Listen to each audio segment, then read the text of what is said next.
चैतन्य महाप्रभु झाड़ा गला बेले आगे काल तो लैट्रिन पानी टैप सिस्टम नथिला ना समस्ते गड़ू नहीं साधु माने झाड़ा जाऊले चैतन्य महाप्रभु झाड़ा गले झाड़ा जाकि अल्प दूर बसिले ये देखिले महाप्रभु कौन कले झाड़ा बसला बेले जीवटा को बाहर करके धरले कौन महाप्रभु जीवटा को बाहर कर देखी ये पानी देला महाप्रभु शौच हेले तापर से साष्टांग प्रणिपात करी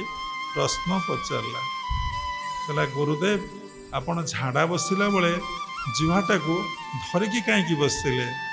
ना मु तो झाड़ा फेरवा टाइम पुणी यहाँ पड़िया अशौच जगह अशौच अवस्था मु प्रभु नाम को केमिति जप करी ना प्रभु नाम तो जप कले सब अशौच शौच हो जाए आज जदि से समय रे आपणकर जदि जीवन चलीज आ तो नाम जप हो पार नहीं 12 वर्ष तपस्या सुखुआ पोड़े जीव।